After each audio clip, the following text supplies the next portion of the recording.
Halo guys, selamat pagi. Saya dengan Dr. Sinaga kembali lagi menyapa teman-teman dan saudara-saudara semua. Kali ini saya mau berbagi tentang penyakit yang sering dialami pada pria khususnya dan bisa dibilang ini untuk usia-usia yang lansia ya. Nah, dan sangat-sangat jarang pada usia di bawah 40 tahun, yaitu adalah penyakit prostat ya, atau kami bilang BPH, benign prostatic hyperplasia, atau pembengkakan kelenjar prostat. Nah, prostat ini yang punya hanya laki-laki, wanita tidak ada kelenjar prostatnya ya.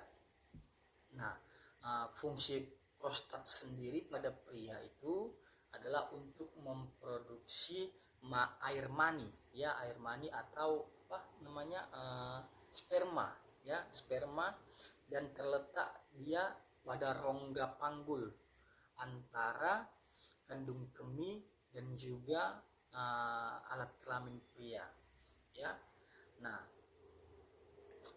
faktor-faktor apa saja yang menyebabkan prostat ini ya, ada beberapa faktor. Itu yang pertama tadi seperti yang saya bilang adalah dia udah tua ya, jarang di bawah 40 tahun ya. Sepertiganya itu biasanya di usia antara 60 tahun, kemudian setengahnya di usia 80 tahun ya. Nah, kemudian bisa juga disebabkan oleh adanya riwayat keluarga. Nah, contoh ada pada keluarga inti ya, pada orang tua, kemudian opung atau nenek ya. Nah, pernah menderita yang namanya prostat, itu bisa kemungkinan menyebabkan prostat kepada keturunannya. Nah, kemudian ada bisa disebabkan oleh karena penyakit-penyakit yang lain, contohnya penyakit diabetes ya, atau gula darah yang tidak terkontrol ya. Kemudian bisa oleh karena penyakit jantung juga ya. Itu ada kemungkinannya menjadi faktor risiko daripada uh, pembesaran kelenjar prostat tersebut. Nah, kemudian dari gaya hidup juga bisa ternyata untuk menjadi pemicu atau faktor risikonya ya, pemicu daripada pembengkakan si prostat itu. Nah, gaya hidup contohnya ya suka makanan yang berlemak ya kan, kemudian sangat jarang untuk berolahraga. Nah, itu bisa ya. Nah, untuk penyebabnya sendiri gimana dok? Nah, sampai saat ini memang penyebab daripada prostat itu, penyebab pasti ya, penyebab pastinya itu tidak diketahui. Namun ada dicurigai bahwa adanya perubahan hormon ya. Hormon apa? Hormon seksual pada pria ya, akibat penuaan ya, akibat penuaan. Nah, itu dia yang dicurigai penyebab daripada prostat tersebut membesar. Nah, kemudian uh, pada pria itu ada sistem kemih atau sistem buang air kecilnya ya. Itu dia punya saluran ya, ada saluran buang air kecil pria itu ya, namanya uretra. Nah, uretra ini kalau dari anatominya dia melewati prostat. Ini prostat ya kan, contoh nih ya, ini prostat, kemudian uretra ada di belakangnya ya, ada di belakangnya, dia melewati prostat ini. Nah, jadi ketika prostat ini membesar, maka lama kelamaan si uretra ini atau saluran buang air kecil pria ini ya, itu menyempit dia.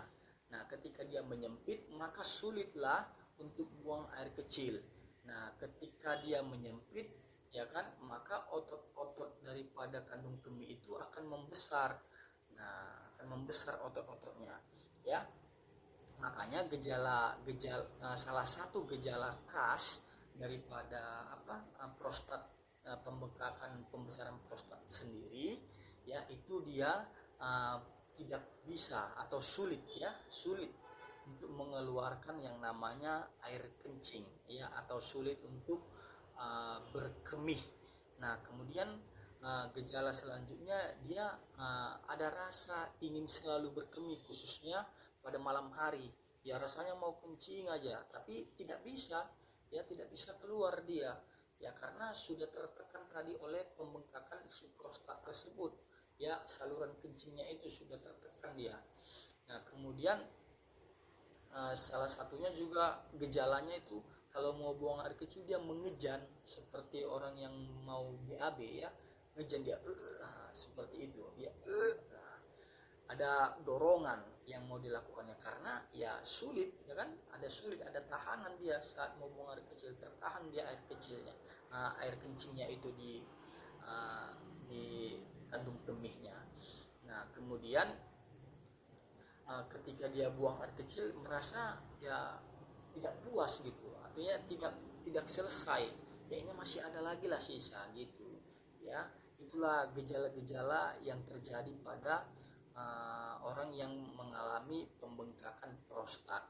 Nah kemudian kalau ada saudara-saudara atau kakek ya, atau orang tua kita yang menderita seperti itu, segera dibawa ke rumah sakit. Biasanya keluhannya ya kalau kita tekan juga di perut tengah, tapi di bagian bawah ya di atas di atas bulu kemaluan itu ya kan, di atas bulu kemaluan kita tekan.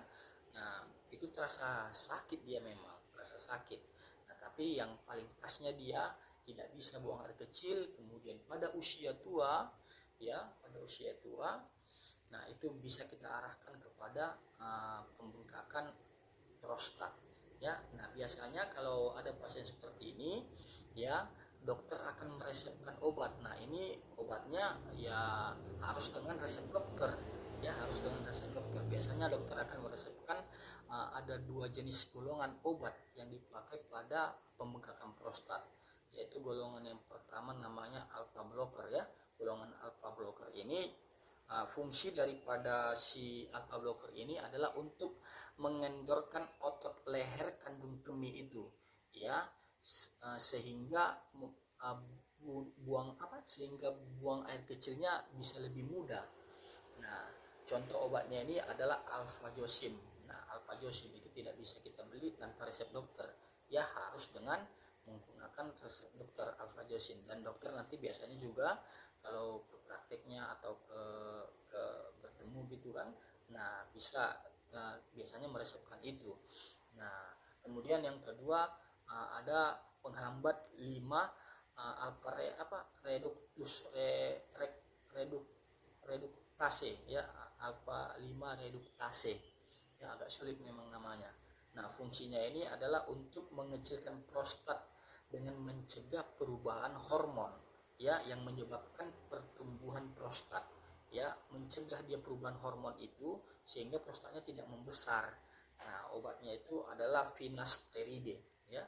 Nah biasanya itu juga akan diresepkan dokter. Nah salah satunya ini ya, salah satu daripada obat ini. Nah tapi kalau obat salah satunya tidak berfungsi, dokter biasanya mengkombinasikan 2 obat ini.